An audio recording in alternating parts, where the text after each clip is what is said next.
Bienvenue sur Un jour, une question. Moi, c'est Mimi. Oui, Mimi, c'est mon prénom. Chaque jour, je réponds à une question. Prépare-toi à voyager avec moi et à découvrir plein de choses. On ne va pas s'ennuyer, tu verras. D'ailleurs, toi aussi tu peux participer. Clique sur le lien dans la description de l'épisode et enregistre ta question.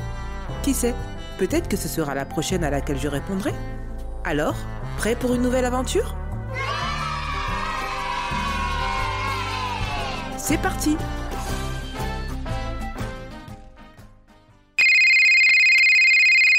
Pourquoi y a-t-il des animaux dans le monde ? Bonjour chère auditrice. Tu sais, tous les animaux comptent. Les minuscules fourmis, les énormes baleines, les rapides comme les guépards ou les discrets comme les caméléons. Ils font tous partie d'un grand système vivant qu'on appelle la biodiversité. Ce mot un peu long veut juste dire la grande variété du vivant sur Terre. Et cette variété est essentielle pour que la planète fonctionne bien. Même les champignons et les toutes petites bactéries ont un rôle important à jouer. On peut imaginer la vie sur Terre comme une immense toile, comme un grand tapis fait de fils invisibles qui relient tous les êtres vivants entre eux. Chaque animal, chaque plante, chaque tout petit insecte est comme un fil dans ce tapis. Si on enlève un seul fil, il ne se passe pas grand-chose. Mais si on en enlève beaucoup, tout peut se déchirer.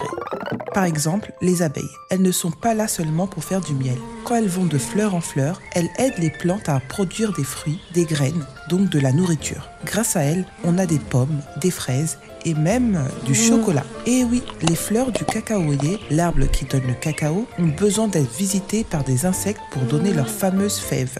On pense qu'environ un tiers de ce qu'on mange dépend du travail de ces petites butineuses. Tu vois, même les toutes petites bêtes jouent un rôle important pour garder le monde vivant, nourrissant et délicieux. Et ce n'est pas tout. Dans le sol, les vers de terre creusent des galeries, mélangent la terre, transforment les feuilles mortes en nourriture pour les racines. Grâce à eux, le sol reste vivant et fertile. Dans les océans, certains poissons nettoient les récifs coralliens, comme de véritables agents d'entretien sous-marins. Dans les forêts, les loups régulent les populations de cerfs. S'il y en a trop, ils mangent tous les jeunes arbres. Et la forêt ne peut plus repousser. Même les microbes jouent un rôle.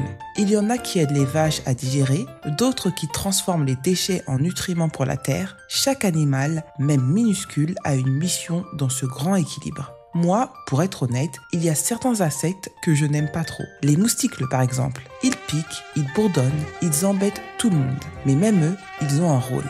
Ils servent de nourriture à plein d'autres animaux, comme les grenouilles, les chauves-souris ou certains poissons.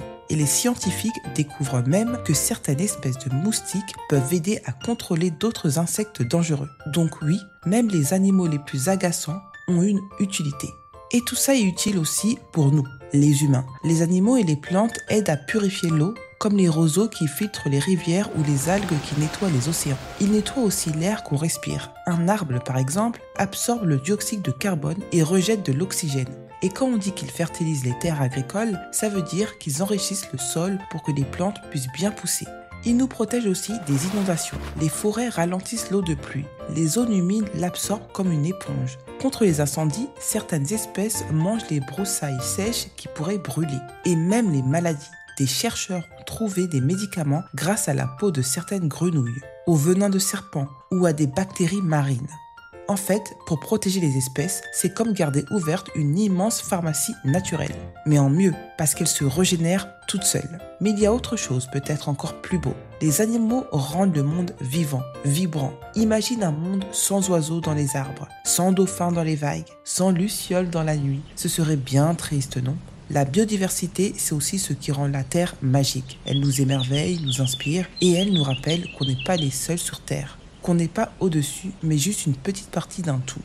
Même en pleine ville, on mange parce que des abeilles ont butiné. On respire parce que les arbres transforment l'air. On boit une eau que la terre a filtrée. Chaque espèce, du plus petit insecte au plus grand mammifère, a trouvé une place, un rôle, une mission.